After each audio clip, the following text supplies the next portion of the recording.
A loud noise startled Junpei awake, and his eyes snapped open. As they adjusted to the light, he realized that he didn't recognize his surroundings. Ow! With a crack, Junpei's head connected with something metal. He rolled over and threw out his hand to steady himself, but he found himself groping at empty air. His balance lost, and his still fuzzy mind struggling to understand what was going on, Junpei tumbled down to the cold, gray floor. Ow! Damn it! Ow, what the hell? Junpei glared around the room, still trying to determine where he'd woken up. The fall had shaken the last cobwebs of sleep from his mind, and finally he understood where he'd fallen from. It was a bed. A 3-level bunk bed, in fact. Junpei had fallen, apparently, from the topmost bunk. His shoulder hurt, his knee hurt, his hip hurt, his entire body hurt. He could feel a bump forming on his forehead, where he'd slammed it against the low ceiling. He wondered if that bump was the reason he felt his vision wavering a bit, but that seemed unlikely. At first, he thought the tremor that ran through his legs was just another effect of his rude awakening, but as he looked around, he realized it was real. The whole room was shaking. Wasn't it an earthquake, he wondered? It didn't seem likely. It was shaking far too quickly for an earthquake. Then again, Junpei had no idea what it was, if not an earthquake. He tried to tell himself it was important. Junpei rubbed the growing bump on his head and gingerly climbed to his feet. His balance regained, he finally took his first good look around the room.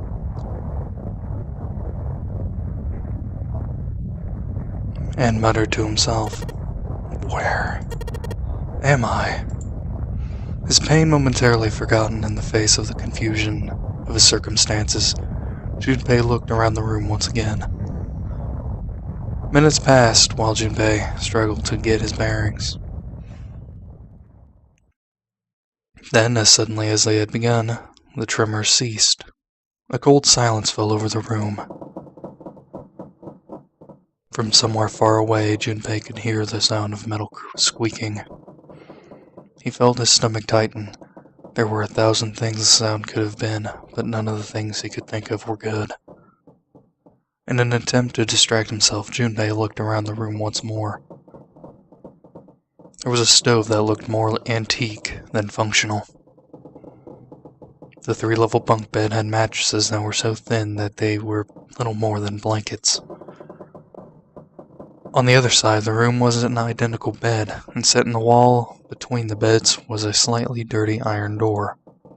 The first thing Junpei noticed about the door was a number roughly emblazoned across it. On the surface of the door in red paint, someone had written 5. 5? What's this 5 mean? Suspicious and still utterly confused, Junpei approached the door slowly. Standing at last in front of the door, Junpei grabbed hold of the L-shaped handle. The push yielded no movement, and the pull the same result. A few more tries cemented the truth in Junpei's mind. It wouldn't open. It didn't matter how much he pushed and shoved, the handle wouldn't budge. Next to the door was an odd-looking device that reminded Junpei of a card reader. It didn't take a genius to figure out that the odd-looking device was keeping the door shut. Junpei knocked hard on the door. "Hey! Hello? Is anyone there? Open the door!" There was no response. Junpei threw his left fist into the door and stopped. What the hell is this? He wasn't really sure what else to say. On his left wrist was a bracelet of a sort that he'd never seen before. In the center was a large LCD display. It looked like nothing else so much as a watch, but it clearly wasn't that. After all, it showed only a single number. 5. That's the same That's the same number as the door. True, the numbers were the same, but he had no idea what that might mean. All he knew was that it was strange, and he wanted it off. Junpei flipped his hand over, as if to remove the watch, but the other side of the bracelet was solid. No buckle, no clasp, nothing. He sighed and flipped the thing back over. There were a number of rivets around the rim of the face. Perhaps. He pushed them, but nothing happened. On a watch, they might be dials for adjusting date or time, but on this bracelet, they did nothing. Junpei was at a loss. What was he going to do? Growing more desperate, he began to tug at it. However, damn. It's no good. Thing won't come off. A steel ring ran from the face around Junpei's wrist and back into the face.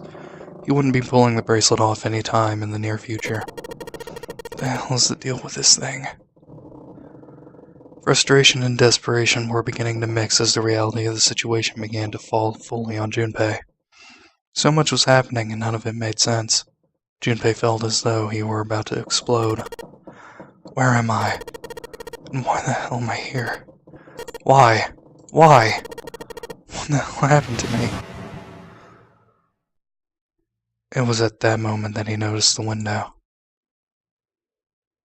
The window was round, rimmed and riveted brass, like a window from an early 20th century ship. What? Wait, am I in a ship? Junpei walked slowly toward the window.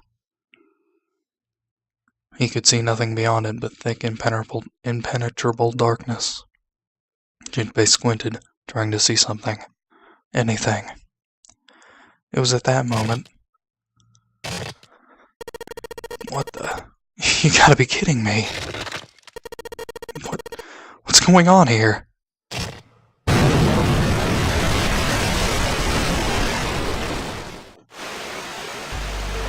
crack split the glass of the window. For a moment, Junpei stared at it. Then the window burst, and water began to pour into the room. What the hell? Ah! Damn it. Junpei yelled and spun around, his feet slipping on the water already coming through the window. He ran for the door.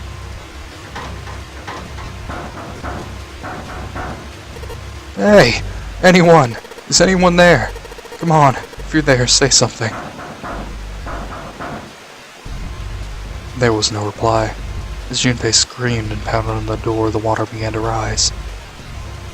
It was now ankle deep in the floor, and rising quickly toward his knees. Things were not looking good for Junpei. Not good at all. He needed to find a way out, and quickly. Junpei ran a hand across his forehead, brushing the sweat out of his eyes and looked around the room.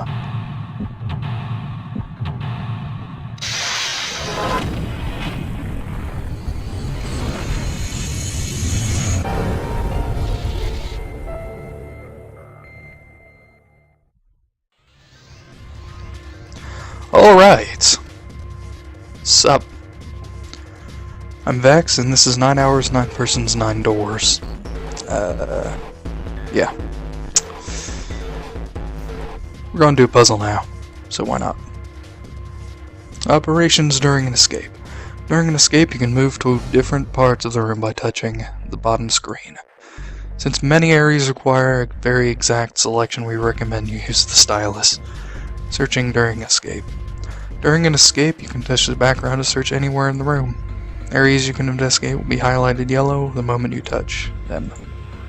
Depending on the nature of the location you touch, you might find an item or a hint. Begin searching by touching places on the bottom screen. How to move. Touch the triangle icon on the bottom screen. Doing so will change the viewing angle of the room and move you to different locations. You can do the same thing by pressing left, right, and down on the control pad. Bird's eye view. If you want to know where you are, touch the X on the camera icon on the bottom screen.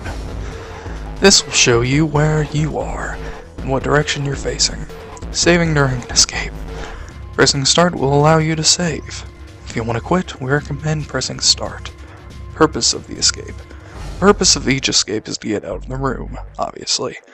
How you do that depends on the room.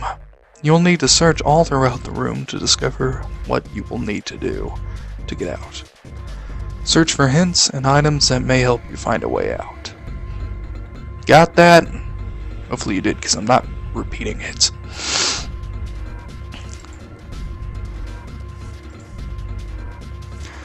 Found items. During an escape, investigating certain parts of the room will allow you to obtain items.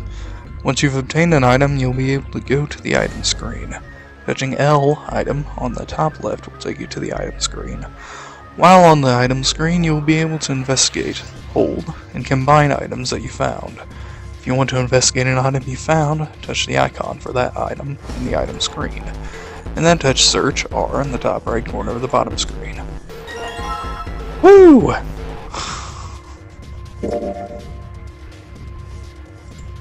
Okay. I don't care.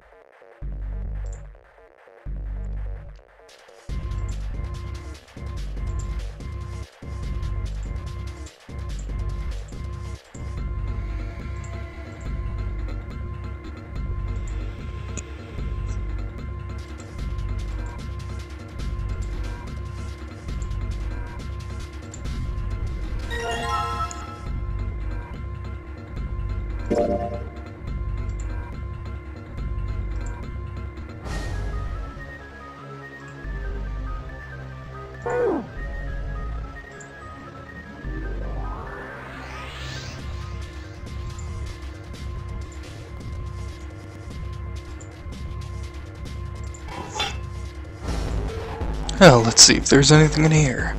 Ah, looks like there is. A key. Yeah, there's a little blue key in the bottom of this pot. Odd. Cool.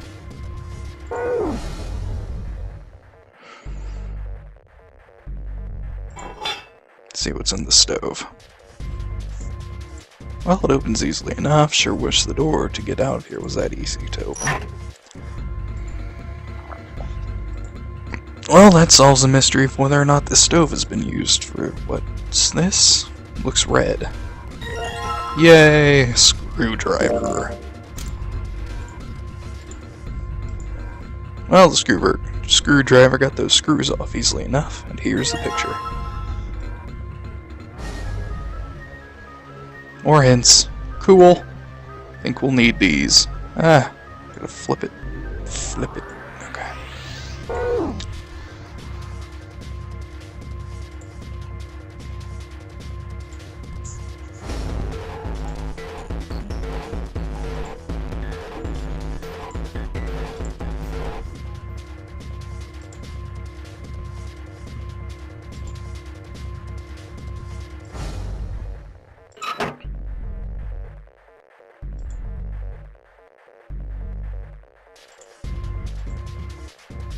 Well, I can reach this bunk.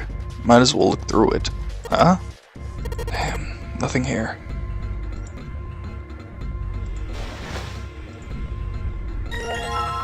Ah, another note. Bulks. Too many notes.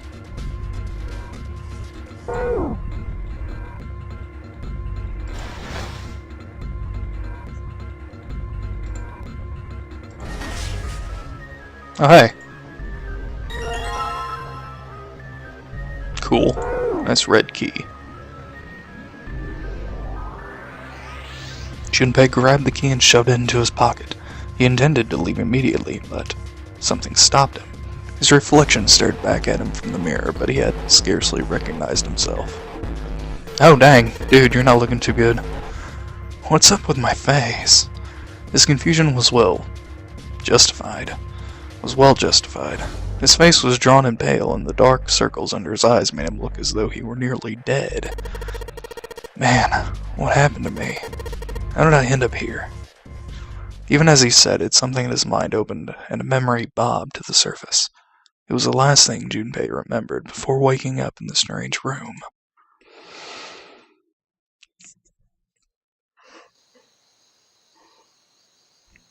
It was past midnight when he came home. Junpei shuffled up the stairs and opened the door to the apartment 201.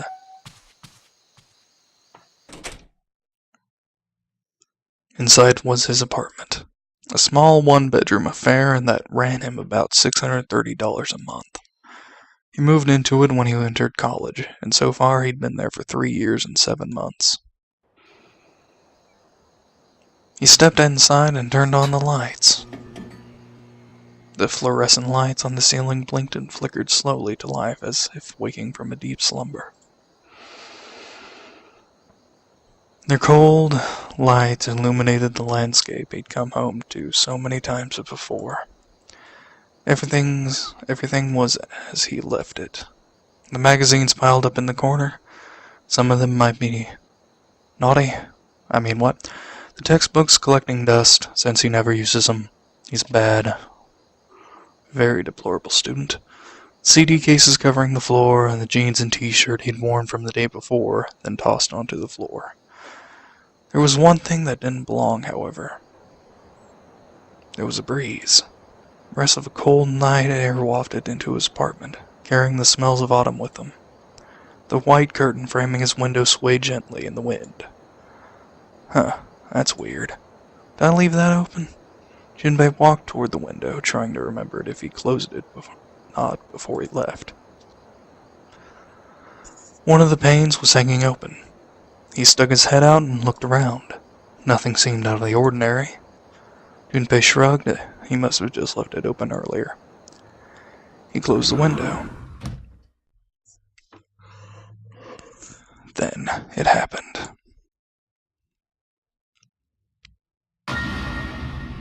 Dun dun dun! Junpei turned and found himself face to face with a mask. Faced a mask with a man dressed all in black. The man wore a deep hood and a bulky gas mask. His face was entirely hidden. Junpei tried to scream, but all he could manage was a strangled croak. He tried to step toward the man, but his legs could no longer support his weight. Junpei collapsed to the floor, a crumpled heap of limbs like a discarded puppet. Too late. He noticed the white smoke that was quickly filling his apartment. A small object shaped distressingly like a grenade sat on the floor in front of his face, hissing. The white smoke poured out of it at an incredible rate. The smoke had grown so thick that the details of Junpei's apartment began to fade into the white haze. He could feel his mind begin to fade as well, a white haze that was not the smoke creeping into the edges of his vision.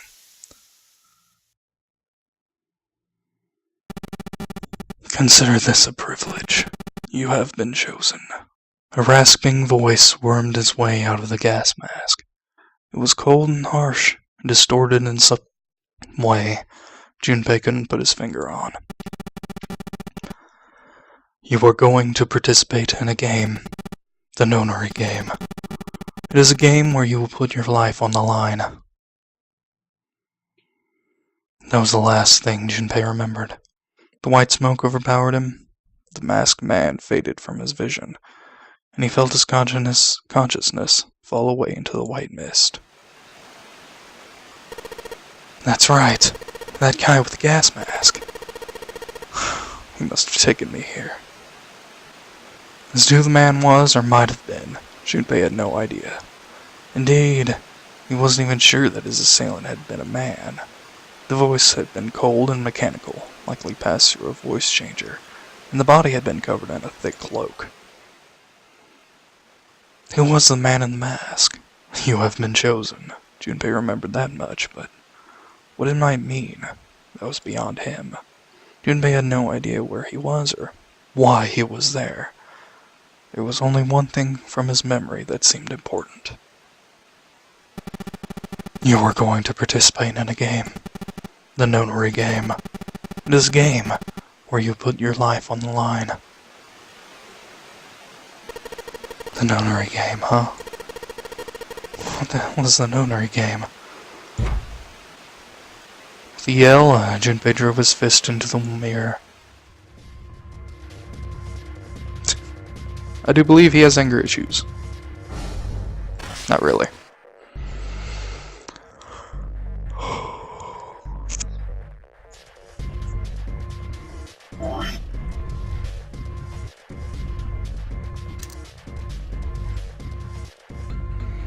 something on the back of that.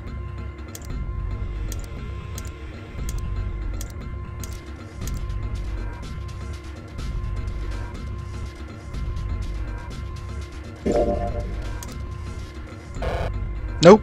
Well, fine. Be that way. God.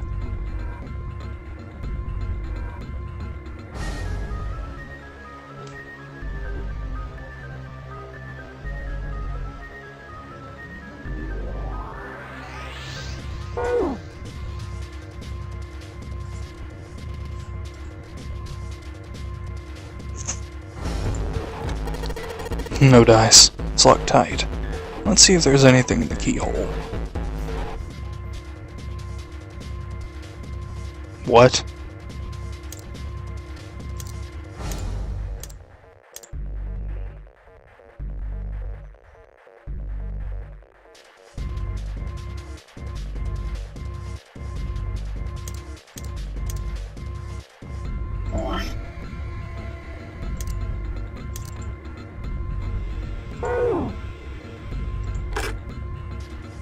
Alright, let's see what happens if I put this blue key in the whole keyhole.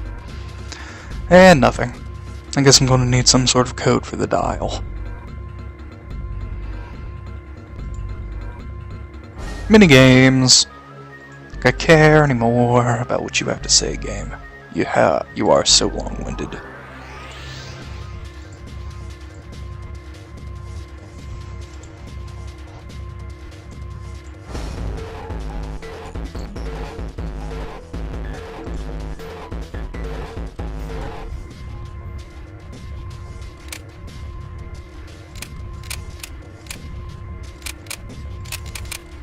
Dang it.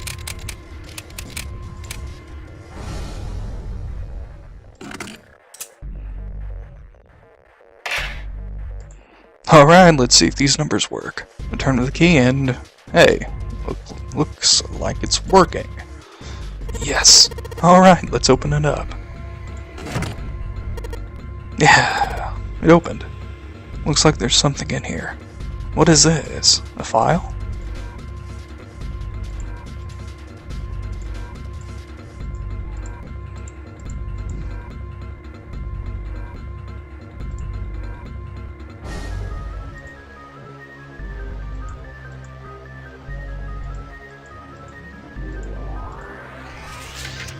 Alright, let's see what's in this file. Digital root. Let's see here. Compute a digital root with the following steps. First, add all the numbers in question to one another. If you end up with something greater than a single digit number, add the digits to one another. For instance, if you have a double digit number, add the number in the tens place to the number in the ones place. Keep adding digits in this manner until you have a single digit answer. That final single digit is your digital root. Example, the digital root of 678 would be 6 plus 7 plus 8 equals 21, 2 plus 1 equals 3. Therefore, the digital root of 678 is 3. The digital root of 1, 2, 3, 4 would be 1 plus 2 plus 3 plus 4 equals 10. 1 plus 0 is 1. Therefore, the digital root of 1, 2, 3, 4 is 1,234. I see. So I just keep adding numbers until I get a single digit number. Oh, it looks like there's something on the back of this thing. A notebook, a pen, a calculator, and a stack of key cards. Huh. Cool. Can't see the other ones.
Yes, I unlocked it.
There is a 5 on that door. I'd have to get the digital root of 5.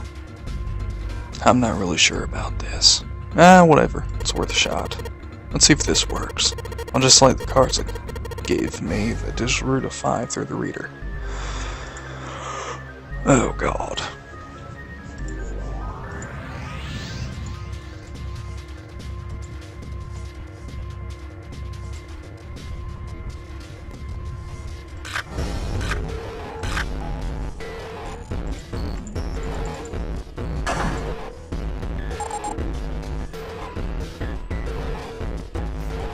Alright, I think this is gonna work.